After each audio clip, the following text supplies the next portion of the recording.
you.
Hello, everyone. The transition to greatness has officially begun. Friday's jobs report was encouraging, to say the absolute least. The jobs in this country, we had more than 2.5 million added. The prediction was that 7.5 million jobs would be lost. This was a 10 million swing toward the positive side, and in fact, the greatest number of jobs created in a single month on record. That is extraordinary. 225,000 manufacturing jobs, 464,000 construction jobs, and 1.2 million leisure and hospitality jobs were all added in May. Beyond that, the number of workers who reported being on temporary layoffs decreased by 2.7 million in May. And more than that, and this was a great number that was pointed out to me today by the CEA, 300,000 jobs were created for Black Americans in particular. That's in May, and that was a 1.7% increase, so very encouraging numbers there from the CEA that they highlighted for me, BLS numbers that they highlighted. May's jump in average weekly hours also is an encouraging sign, because increasing hours is a sign that employers need to hire more workers to meet demand. For all private sector employees, average weekly hours increased by 0.5%. to 34.7 hours, the highest level since the series began in 2006. 73% of small businesses are open. That is up from the 52% right before the April jobs report reference period. Also, workplace visits are up roughly 40% from its pandemic low. The stock market is absolutely soaring. We saw with the S&P that it had its greatest 50-day rally in history. The Dow, likewise, is also booming. The markets clearly have confidence in President Trump, the jobs president who created the hottest economy in modern history once and will do it again. Also, commentators and economists have noted how great this jobs report was. Yesterday, we saw Mohamed El-Erian, the chief economic advisor at Allianz, say this will go down in history as the biggest positive data shock for the markets and the economy, and you saw how surprised the markets were. They surged on Friday, capping a strong week with the NASDAQ closing at a record high. He said it was also very surprising to the economists. Not a single one thought that we would create jobs. Everybody expected the unemployment rate would go up. It did not. Also, senior economic correspondent at the New York Times, Neil Irwin, noted that we have to think that the May employment numbers count as a strong win for PPP supporters. Obviously, the president signed that into law and has been a big cheerleader of the PPP. Typical economists missed it by 10 million, as I noted at the top of the briefing. 10 million. That's bigger than the entire state of Michigan nearly, and that's how much economists were off. Why is this happening? Well, it's happening because America has taken note of the fact that we have a president who ushered in the hottest economy in modern history, record low unemployment for Black Americans, for Hispanic Americans, for the disabled, for our veterans. Paychecks were beginning to rise under the President Donald Trump economy. We have the great jobs creator in office, and America clearly has confidence in this president. You have a president who fundamentally understands how to put this country back to work, and we saw that in action with the Friday jobs report. And with that, I'll take questions. Okay. So start with John. Kayleigh, what's the president's thinking on this growing movement to either defund or dismantle police forces across the country, and what reforms does the president think would be appropriate in the wake of the George Floyd killing? Yeah, it's a really good question. The president is appalled by the defund the police movement. The fact that you have sitting congresswomen wanting to defund the police, notably Rashida Tlaib, notably Biden advisor AOC Alexandria Ocasio-Cortez, a former Clinton and Eric Holder spokesperson Brian Fallon, wanting to defund our police across this country, it is extraordinary. And when you think the left has gone far, and they couldn't possibly go farther, because we all remember the defund ICE movement. They want to defund immigration and custom enforcement, and now they want to defund the police. This is extraordinary. This is rolling back the protective layers that protect Americans in their homes and in their places of business. He's appalled by it, and it's remarkable to hear this coming from today's Democrat Party. As for solutions, he's talking through a number of proposals, no announcements on that, but he definitely, as he's noted, recognizes the horrid injustice done to George Floyd and is taking a look at various proposals. Does the president agree with any of the mayors across the country who are saying, I think we could take some of the money from policing and put it toward other programs that could be effective in community development, which could lead to the potential for a lesser need for policing? Well, let's be clear. If the mayor of LA wants to defund police, take money away from police, Mayor de Blasio, the mayor of New York, wants to take money away from police, that means cutting of police. That means reducing police departments. That means defunding police departments, if not getting rid of them entirely. No, he does not agree with that, and the rest of America does not agree with that. I have two questions for you. As you are going over your reforms and what you think is needed, does the president feel that there is systemic racism in law enforcement? The president's been very clear there are injustices in society. I've noted several for you that he's pointed out as a Republican primary candidate, noting the Sandra Bland video was absolutely horrible, noting George Floyd. There's a civil rights investigation into that. He definitely believes there are instances of racism, but look, he believes our law enforcement are the best in the world. He believes that by and large they are good people. The 750 who were injured defending this country from riots rioters and Antifa in the streets as to be distinguished from the peaceful protesters. Those 750 officers who were hurt defending our country were heroes, as was David Dorn, a police officer who lost his life, and Patrick Underwood, who also lost his life in the last week or so. He doesn't think that there is systemic racism in law He believes enforcement. most of our police officers are good, hardworking people, and there's a lot of evidence of that, and he has great faith in our police department. Okay, well, my second question, does he still believe that NFL players who kneel as a form of protest against police brutality should be fired? The president is very much against kneeling in general. The president has made clear for years that kneeling is tied to our national anthem, that it does not respect our military men and women across this country. He's not a fan of the kneeling movement. He's made that very clear, particularly because he thinks it's disrespectful to our military, as the kneeling originated at the kneeling during the national Do anthem. you think they should be fired? I have no comments on that. He is against the kneeling movement, though, as he's noted on Twitter as recently as a few days ago. You can't say yes, he Yes. does still think they should be fired? I have no information on that, and I have not talked to him about that. Is Yes. there anything in the Democrats' Policing Act that the administration supports? Yeah, that legislation, first of all, the text of it hasn't even been given to us. I've not talked with the president about that yet. He hasn't reviewed it yet. He's looking at a number of proposals, but there are some non-starters in there, I would say, particularly on the immunity issue. You had AG Barr saying this weekend he was asked about reduced immunity, and he said, I don't think we need to reduce immunity to go after the bad cops, because that would result certainly in police pulling back, which is not advisable. So he hasn't reviewed the legislation, but AG Barr, as a member of the administration, noted this prior to the proposal coming out. Does the administration support the banning of the use of chokeholds? Look, the president, again, hasn't reviewed this piece of legislation. The president is looking at what's a state issue, what's a federal issue right now. He's currently reviewing proposals, actually, on this very topic about police reform, so I'll leave it to him and not get ahead of him on that. But certainly we believe that the appropriate amount of force should be used in any police interaction with an individual. But 2 weeks after all of this civil unrest, why does the White House not have a plan? The president said on Friday that his plan for combating racism is a strong economy. How does that work?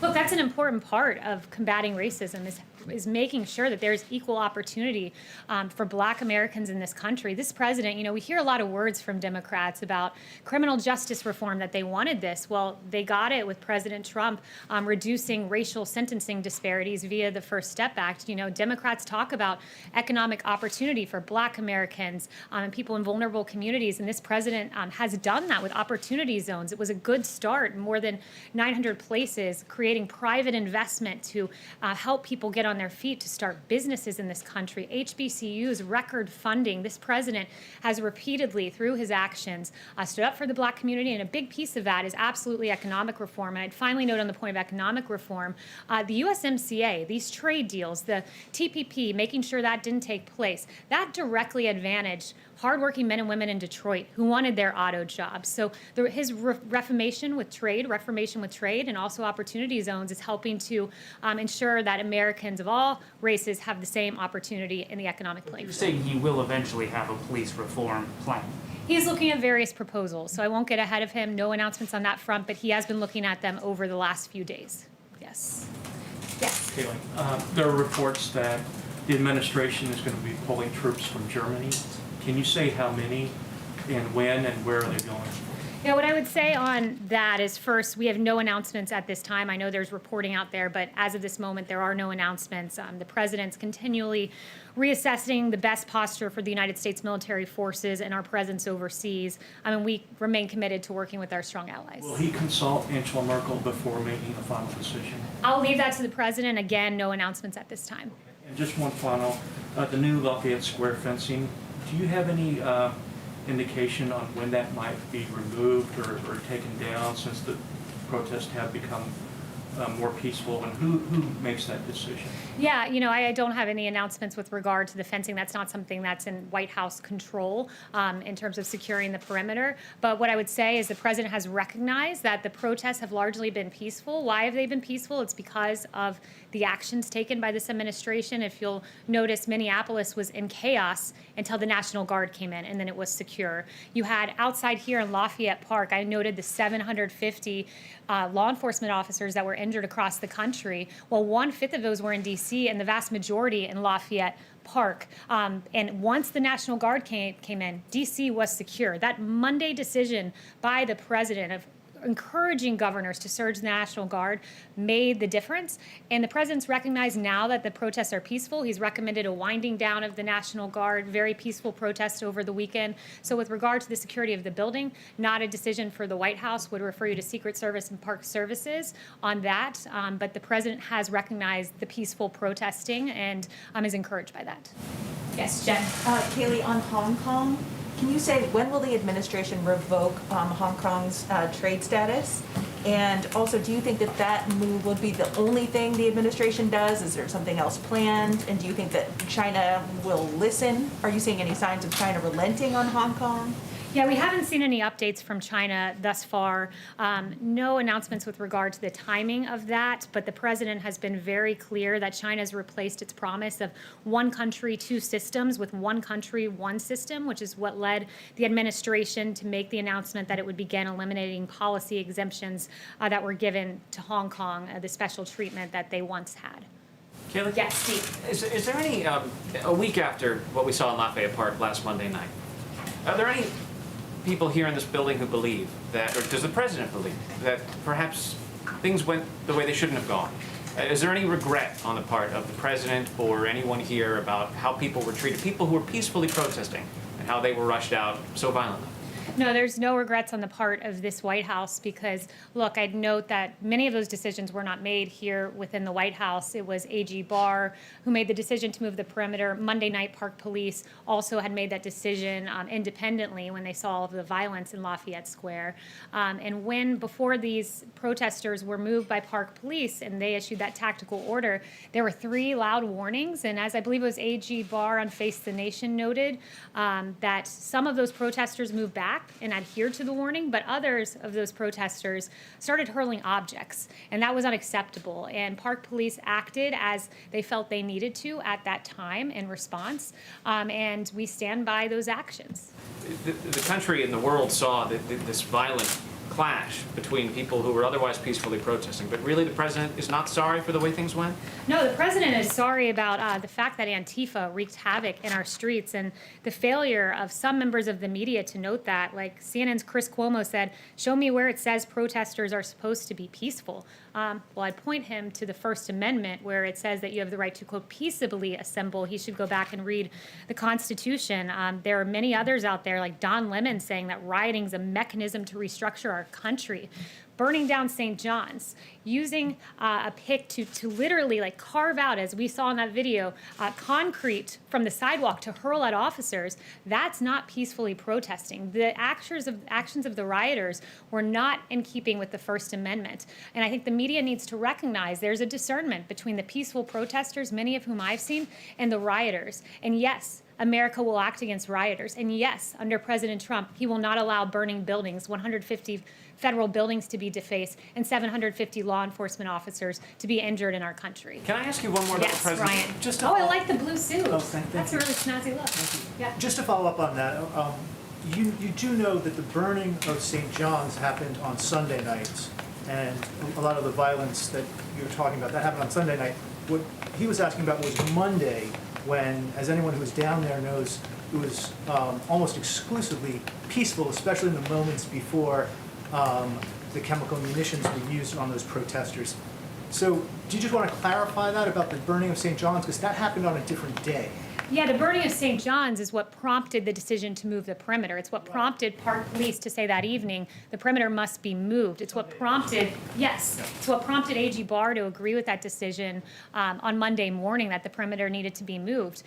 But when you hurl objects at Park Police, when you don't move after 3 orders are given, Park Police acted appropriately. When the shield of Park Police was batted down when one person tried to grab a Park Police officer's weapon, that's not peaceful by any definition of the word.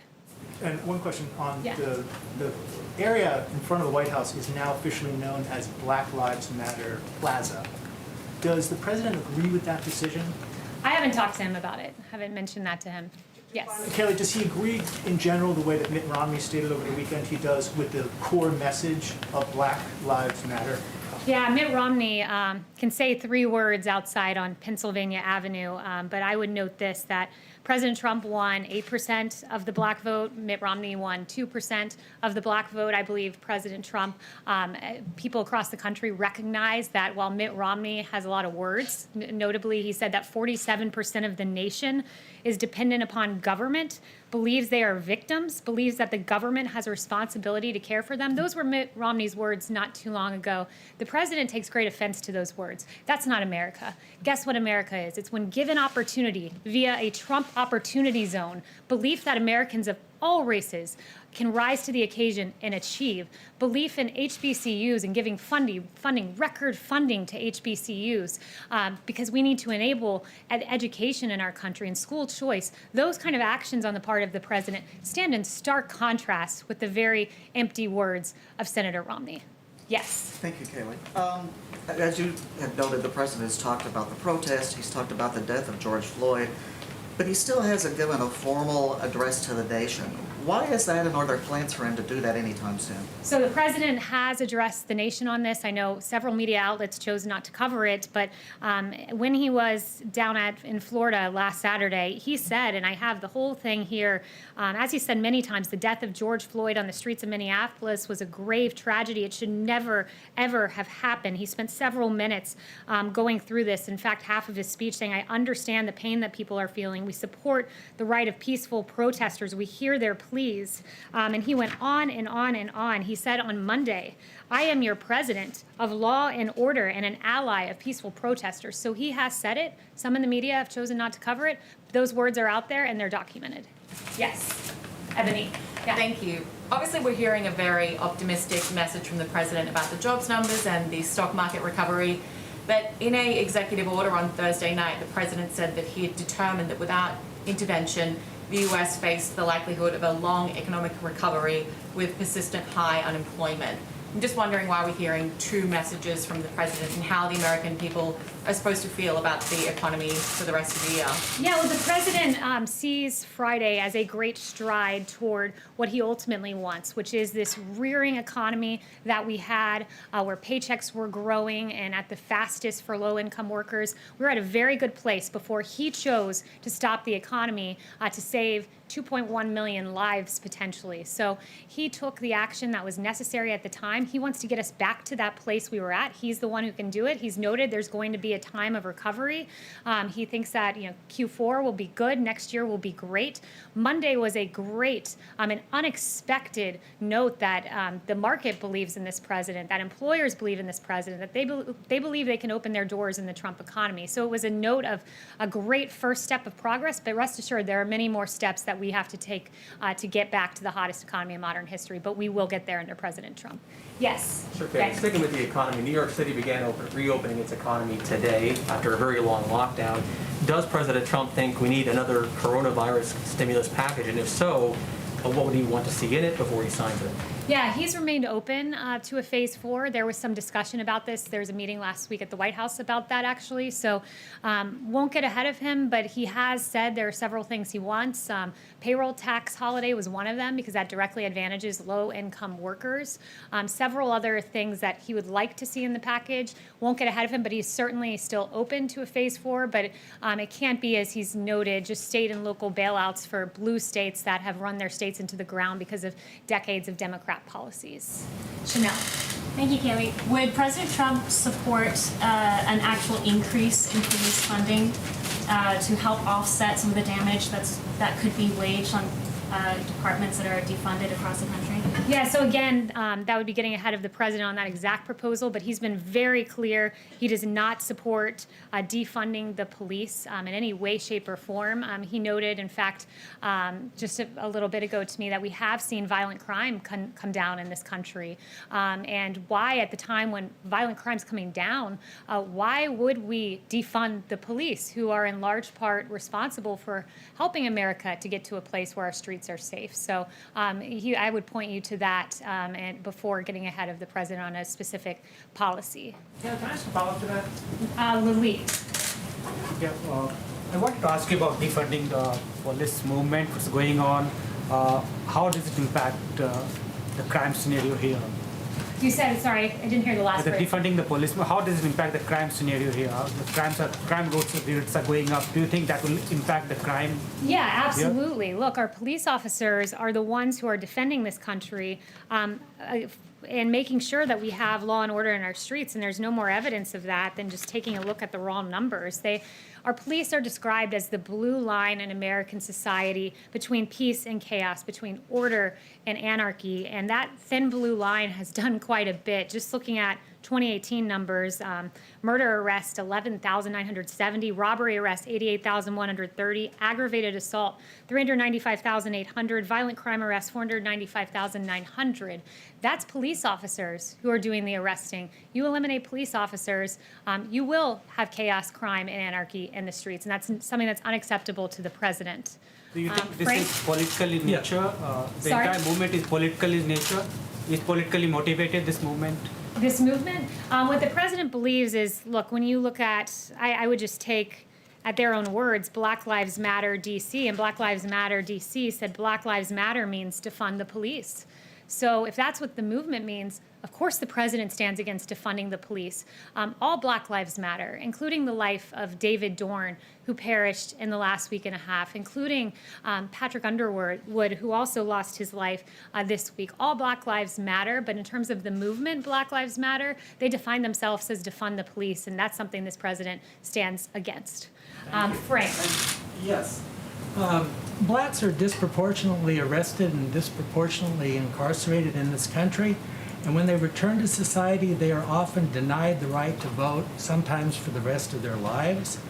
Is the president concerned about this disparity, and does the president favor restoring the rights of all those who complete their sentences so that they can participate in the 2020 election? So I haven't spoken to him on that issue specifically, but what I would note is your question does edge on the notion of criminal justice reform. Obviously, someone who's wrongfully incarcerated, that we need to address that situation. And the president has, with the First Step Act, a great piece of legislation that says pregnant women can't be shackled when they're having their baby in jail. These are basic, common sense, human decency reforms that the president put in place. The sentencing disparities that are at play because of the Violent Crime Control and Law Enforcement Act of 1994, that crime bill which has been derided, and rightfully so, by civil rights leaders. This president helped in part to rectify that. And I'd note that the First Step Act, the beneficiaries, more than 90% have been Black Americans. So this is a president who's always stood on the side of justice, but I have not spoken to him about that specifically. Is there anyone could who you I ask him haven't about- gotten to? Could you ask him about that? Emily. Thank you. I'd like to ask a question on behalf of myself and then one from a colleague who couldn't be here. Sure. So many complaints were made against Derek Chauvin prior to the death of George Floyd. And I was wondering if President Trump believes that disciplinary records and complaints against police, as well as police personnel files, should be accessible to the public. States have differing laws on this, but should there be a minimum national standard on police transparency with respect to these complaints and records? Yes, it's a good question, but again, it would get to what the president's going to propose going forward, so I won't address that or get ahead of that. But the particular incidents you referenced of George Floyd, it was egregious, and that needs to be looked at and is being looked at, not just at the state level, but at the level of the DOJ as well. Thank you. And from a colleague, does President Trump urge Prince Andrew to comply with his Department of Justice's request for an interview in the case against Jeffrey Epstein? I haven't spoken to him about that, so I would not get ahead of him on that. John. Kayleigh, a couple of questions on coronavirus, if I could. Is there any thought being given to returning to, if not a daily coronavirus briefing, frequent coronavirus briefings? And on the reopenings, the president said some weeks back that he would continue to monitor the situation, and that if any states were doing things that he didn't think were appropriate, he would step in to intervene. Has the president, in any of these reopenings, particularly as coronavirus cases are increasing, which could be due in part due to increased testing, is he seeing anything that gives him concern? So I would note this. First, Dr. Burke sent me some new information before coming out here that new cases have stabilized, and many of the new cases are being identified through proactive monitoring and finding asymptomatic cases. Today, we saw the lowest new mortality report since the end of March, less than 500, and testing continues to expand with over 20 million done and more than 6% of Americans being tested, and in 7 states, nearly 10% of the population. So we are heading in a positive direction even as we begin to safely reopen. But again, has the president seen anything that causes him concern? I would note again the encouraging signs put forward by Dr. Birx. He's seen the country safely reopen, and I would also just note some of the media contradictions here, certainly not referring to you specifically, John, but just a little more broadly, that there isn't an outcry about social distancing among the protests. And I mean, I saw one network with footage of the Ozarks and complaining about social distancing in the Ozarks, and then seamlessly transitioning into protest footage and not suggesting that there was a problem with the lack of social distancing. So I think we have to be very consistent here. And one note that I really wanted to get in, should have weaved it in earlier, but I think it's important, is just there's so much focus on our police officers right now. There are absolute cases of injustices. Our heart breaks for those cases, but I just want to note some of the great things our police have done last year alone. In Alaska, retired cop Kim Castro jumped in freezing water to help victims to safety after a plane crash. In Idaho, a woman said, "He saved my son's life," commenting on a cop who saved her disabled son. In Maine, a detective was killed while helping a motorist. In Rhode Island, a baby who was choking was saved by an officer. In Maryland, an officer was hailed for intervening in an active shooting incident. In North Carolina, police thwarted a mass shooting. In Ohio, police took down a mass shooter at a bar. In Wisconsin, a terminally ill girl was visited by 40 officers and canines. In New York, Officers Bies and Officer Roman of the NYPD responded to an incident involving a homeless man. They bought him new glasses, a haircut, and a new suit, and they helped him to find a job. In Detroit, Michigan, an officer helped a homeless man struggling to shave in the streets. In Virginia, officers could be seen playing with little girls, playing dolls with them on the street. And in Arizona, Charlie called 911 asking for a Happy Meal mistakenly, and police delivered. This is who our great law enforcement officers are, and we should remember that. Thank you so much.